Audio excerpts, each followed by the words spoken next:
On August 12th, GOVSTATE University President Dr. Cheryl Green formally announced her retirement.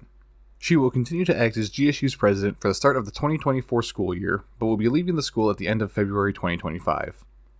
Green made the announcement via an email sent out to the GOVSTATE University community.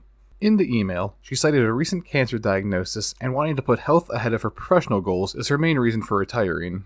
She also reflected on her time as president of GSU and the many things her and her administration were able to accomplish while she was at the helm. Green was inaugurated as GOVSTATE University's sixth president on July 1st, 2020, succeeding the former university president, Elaine Myman, who held the position for 13 years. Before her time at GSU, Green had over 30 years of experience in higher education and joined the university at the height of the 2020 pandemic, helping to steer the institution through a tumultuous period during the lockdown. Since being appointed to the position, Dr. Green has continually pushed for change and academic excellence. Under her leadership, GOVSTATE University saw the establishment of the Social Justice Initiative, which offers the community a free legal clinic as well as other services, and will see the opening of a dedicated building on campus later this year. Despite a relatively short tenure as president, Dr. Green has no doubt left a lasting legacy at GOVSTATE University. Her retirement will be effective on March 1st of next year. The next president has not yet been announced, but more information regarding new leadership will be revealed in the coming months. For GSUTV, this is Graham Taylor.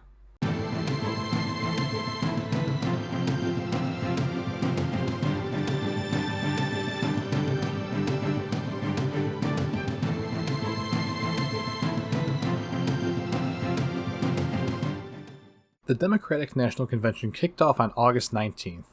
The 4-day event was held at the United Center in Chicago and concluded on August 22nd. The high-profile convention played host to many politicians and public figures alike, all attempting to drum up support for the new 2024 Democratic ticket and rallying around the theme of joy. The single biggest event of the convention was Vice President Kamala Harris formally accepting the party's presidential nomination in her ensuing address.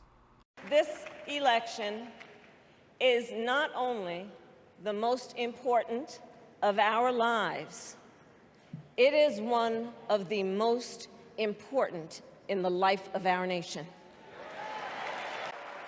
And so, on behalf of the people, on behalf of every American, regardless of party, race, gender, or the language your grandmother speaks, on behalf of my mother and everyone who has ever set out on their own unlikely journey, on behalf of Americans like the people I grew up with, people who work hard, chase their dreams, and look out for one another, on behalf of everyone whose story could only be written in the greatest nation on earth, I accept your nomination to be President of the United States of America.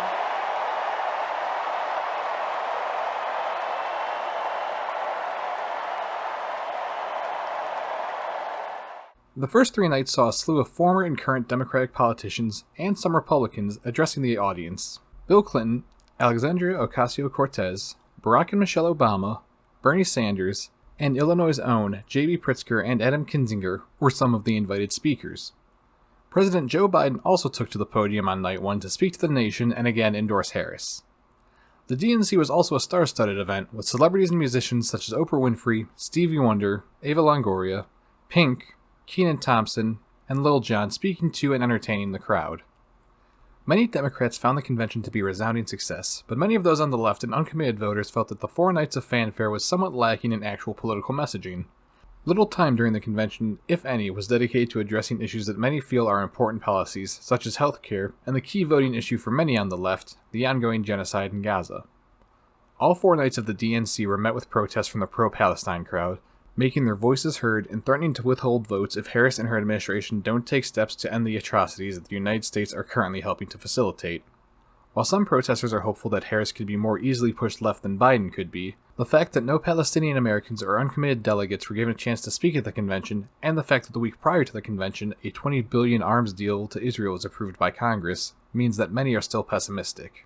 Regardless of the convention's success in turning undecided voters, it was successful in firing up the Democratic base, who now have little over 2 months until Election Day to successfully campaign for their nominee. For GSUTV, this is Graham Taylor.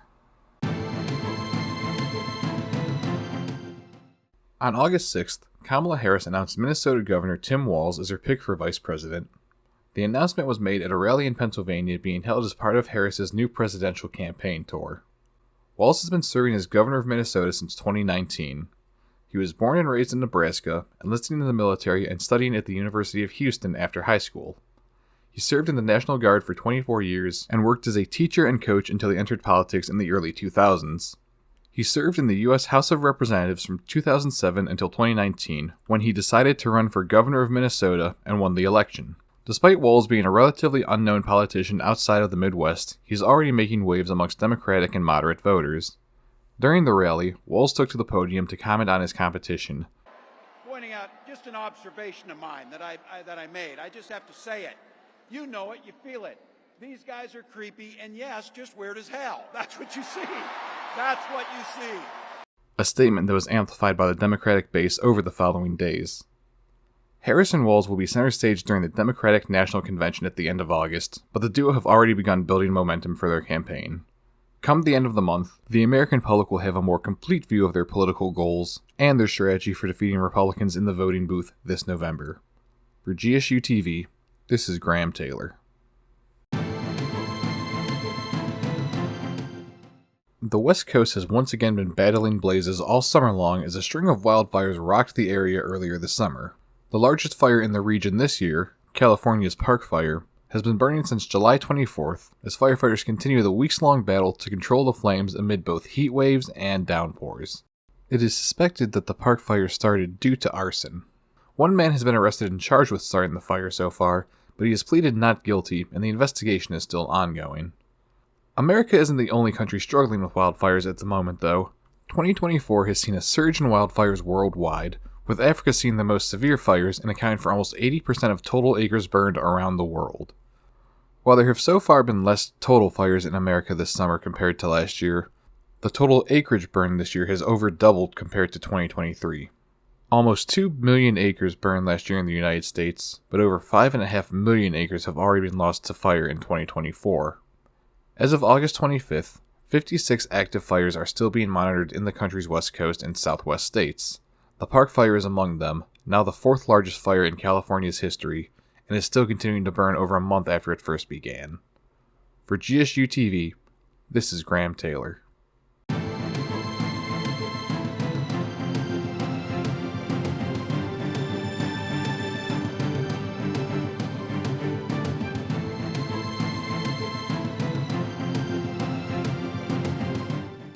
On Wednesday, July 31st, Republican presidential nominee Donald Trump gave an interview during the first day of the National Association of Black Journalists Conference held in Chicago, Illinois.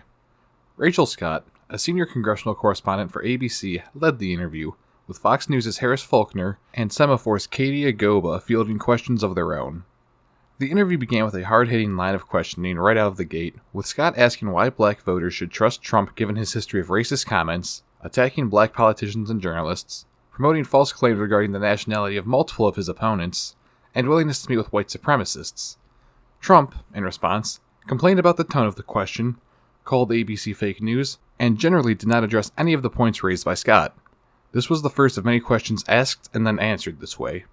Within 4 minutes of the interview starting, Trump began questioning Vice President Kamala Harris's blackness, saying she recently, quote, happened to turn black, unquote, and said that she might be a DEI hire. From there, the interview only got worse, with Trump multiple times complaining about the recording equipment, continually attacking Scott, complaining about Biden, and babbling unsubstantiated answers to unrelated questions, at one point making the astute observation that, quote, a lot of journalists in this room are black, unquote. Trump's invitation to the National Association of Black Journalists Conference was already a point of contention for many attendees, with some arguing that as journalists it is their responsibility to be questioning Trump. Others, however, felt differently and did not want to offer the former president a platform to potentially spread hate and rally his base. One of the convention's organizers and co-chairs resigned in protest following the decision to invite Trump. All in all, the interview showed off Trump's ignorance and racism firsthand, but the former president has never hidden his bigotry. While the interview overall was not a good look for Trump, many also feel that he could have been held more accountable during the questioning. For GSU TV, this is Graham Taylor.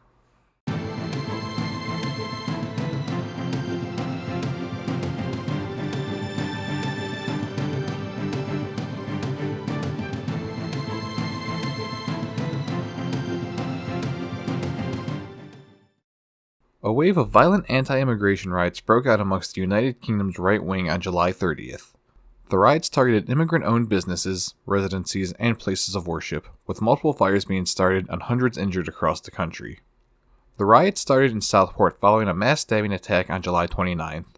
Misinformation perpetuated by the UK's far right blamed the attack on a Muslim immigrant, and agitators gathered in front of Southport Mosque the following day, sparking the riots. Over the next 6 days, similar riots would break out all over the nation, with some anti-immigration protests also taking place in various cities.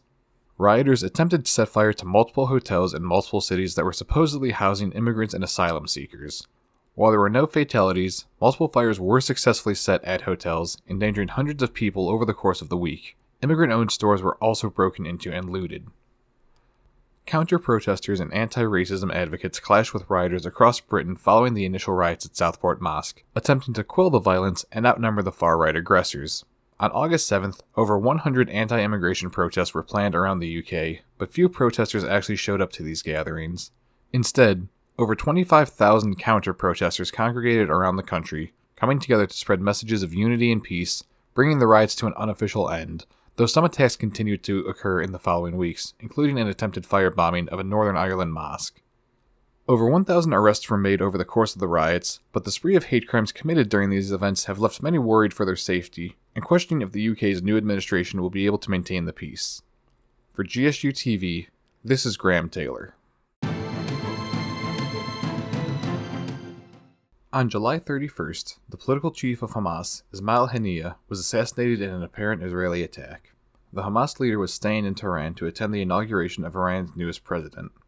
Haniyeh and one bodyguard were struck and killed around 2 a.m. when an airborne guided projectile hit the building they were staying at.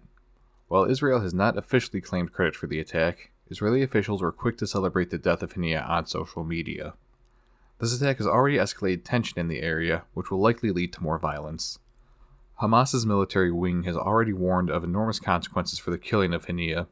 Iran's supreme leader has also promised to harshly punish those responsible, and an investigation into the assassination is still ongoing by the Islamic Revolutionary Guard Corps. On top of that, whatever ceasefire deals may have been in the works have since been derailed, as Haniyeh was one of Hamas's top officials negotiating the terms. Amidst all this turmoil, Israel has continued its genocide of Gaza, as well as continuing to launch strikes at other neighboring countries, Lebanon being the most recently targeted. With the Palestinian death toll now over 40,000 since October 7th, and peace talks even more uncertain than they were before, it does appear that Israel is not even considering nonviolence as an option. Protests around the world are still happening in support of the people of Palestine, with protesters in America making their voices heard during the Democratic National Convention in Chicago, urging the Harris campaign to seriously consider an arms embargo on Israel. These protests follow a $20 billion weapons sale to Israel approved on August 13th by the current administration, so it does not appear that the United States is considering nonviolence as an option either.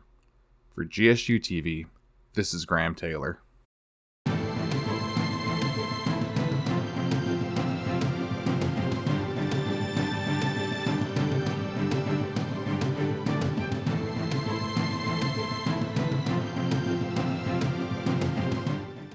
At Governors State University, students can visit the Visual Arts Gallery to draw inspiration from visiting artists and display their own work to the public. During the month of March, visiting artists Jennifer Manbach and Stacia Yepanese combined their works together to create Repetitious Accumulation Where Things Collect. The curator of the Visual Arts Gallery is Jeff Stevenson, a 30 years plus visual artist.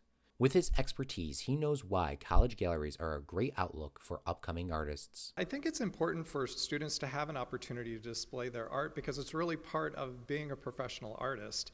And they're always surprised at how different the artwork looks once it's in a professional space and it has proper lighting on it and it has a lot of space around it because they're used to working on it in the studio or at home up close. And then when they bring it in here, they're like, wow, I thought this was a lot bigger. Inspiration from arts come in different forms. Students at GSU have a great opportunity to come on their own or visit one of the artist receptions. Each learning style can impact students. Well, I think that would really depend on the person. I think some people's learning style is more explorative, and that they want to experience it on their own and have time to reflect and think about it. But I certainly get a lot of good feedback from students when they get to meet the artist and ask questions face to face and really look closely at the artwork. It's a really valuable experience. A master student and grad assistant to the Visual Arts Gallery is Heather Cox. She explains that this space can be adapted to any needs. So we actually just had an impromptu show that one of our undergraduate students, Dominique, put together.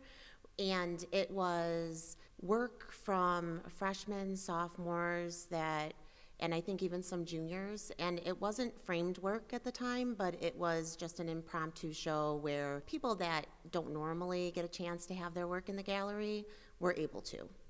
She will be displaying her art to the public during the summer of 2022. The spacing of the art gallery needs to match the artist's vision so that it properly represents the art. Well, I think what's creative and unique to my work for this space is that it's evolved over time.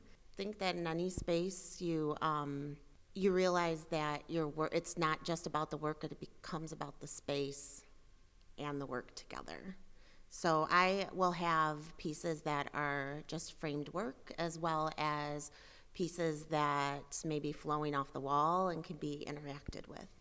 Galleries like these are a great stepping stone for any student that is trying to make it into the creative world. This experience is incredibly beneficial for an artist and a professional practicing artist after this, because this is kind of it's the goal, right? It's like you want to be in different galleries. You want your work to be shown and people to appreciate it and maybe even take a piece home with them. So to have the opportunity to have my work in this space for a whole entire month, it gives me time to kind of market with people or have people come in and, email people that I know to come in and see the show. And that way maybe get my name out there a little bit. Visit the Visual Arts Gallery the next time you're on the GSU campus. For more information about the Visual Arts Gallery or the award-winning Nathan Manilow Sculpture Park, visit govst.edu/gallery.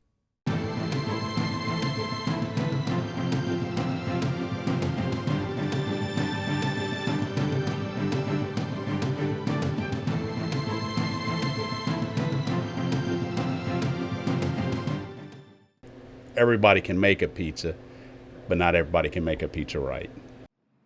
Welcome to Chicago Dough Company, proud partner of our very own GOVSTATE University. Award-winning for its sausage and gyro pizza, this locally owned business has been serving the residents of Richton Park since it was established in 1976. We got a chance to speak with co-owner Rick Payne to discuss how the partnership between Chicago Dough and GSU formed. When we arrived, Rick was kind enough to show us around the kitchen and the decorated dining hall. He also shared some great tips for making some great tasting pizza.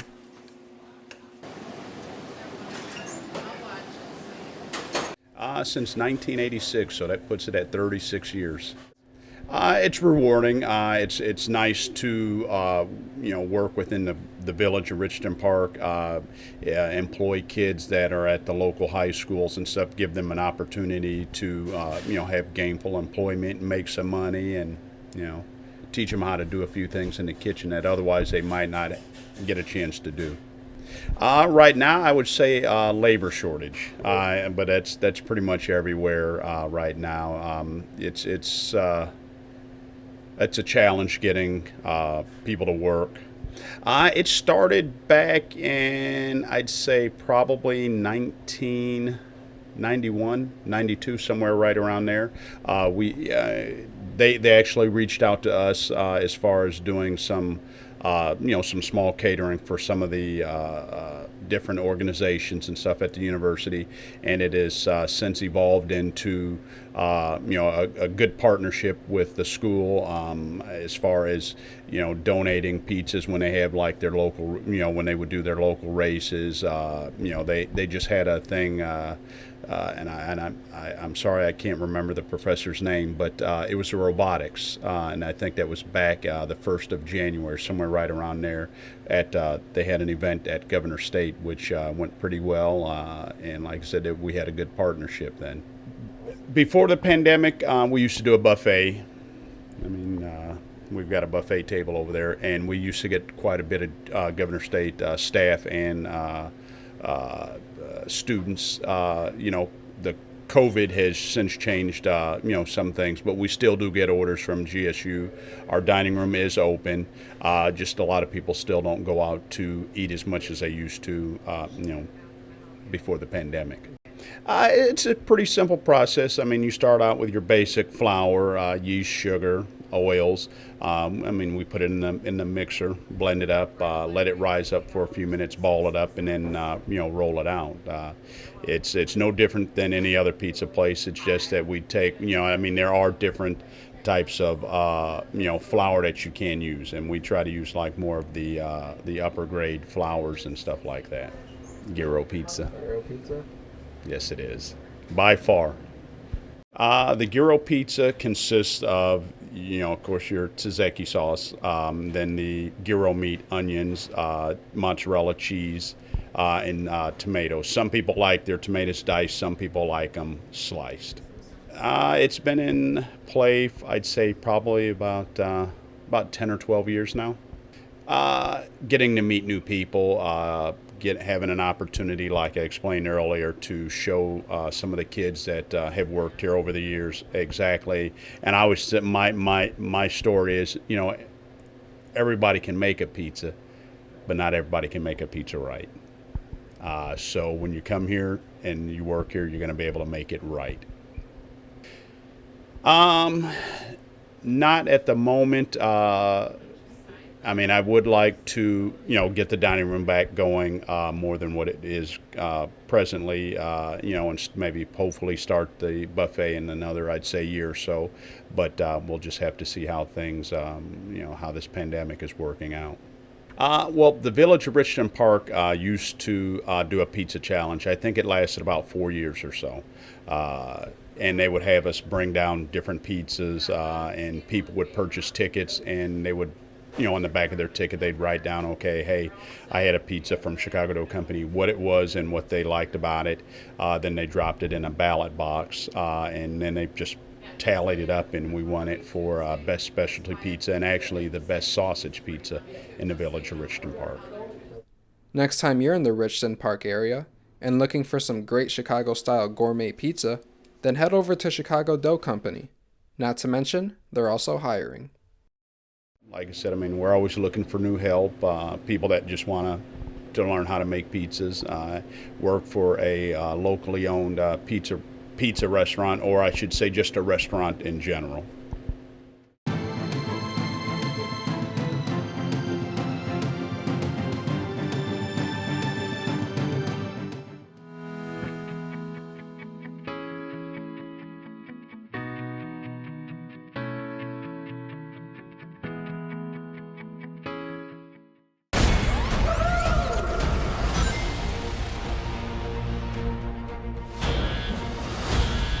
There's been a high-level security breach.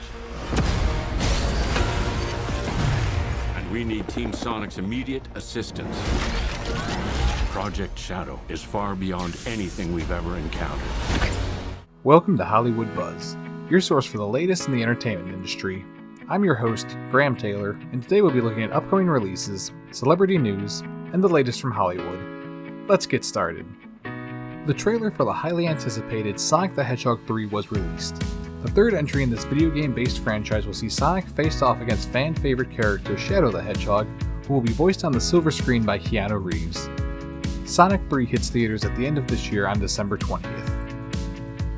Alien Romulus briefly took the top spot at the box office when it was released on August 16th. The seventh feature-length film in the Alien series, it was ousted from the number one spot by summer blockbuster Deadpool and Wolverine, which has been on top for over a month now after reclaiming the throne.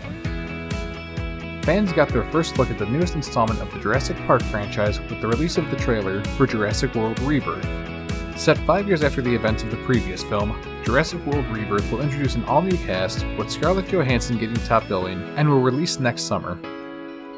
The late Carl Weathers posthumously received a star on the Hollywood Walk of Fame.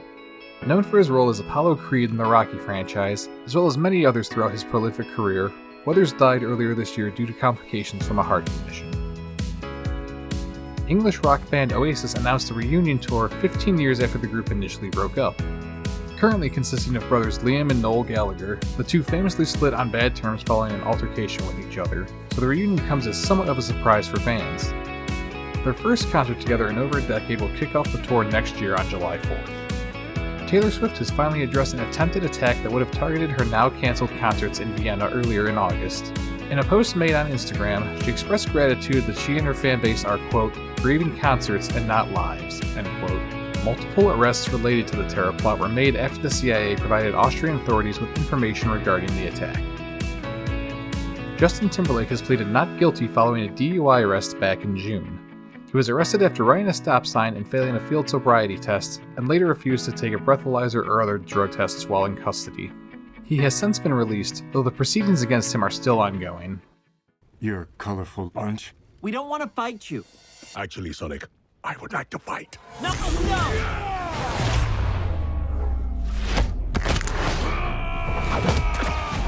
My turn. Can we just talk about this? For GSUTV, this has been Graham Taylor with the latest Hollywood buzz.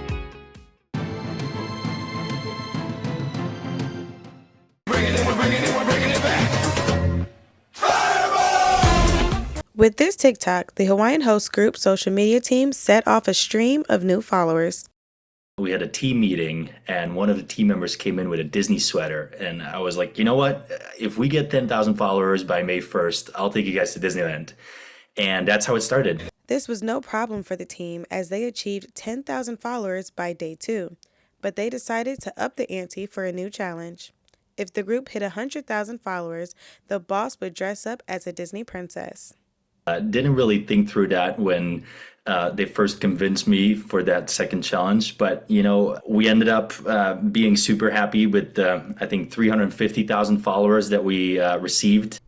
That's correct. Over 350,000 and counting, and well exceeded their goal, which meant it was time to pick the dress. Viewers voted on the dress that they wanted to see, and he kept his word through it all.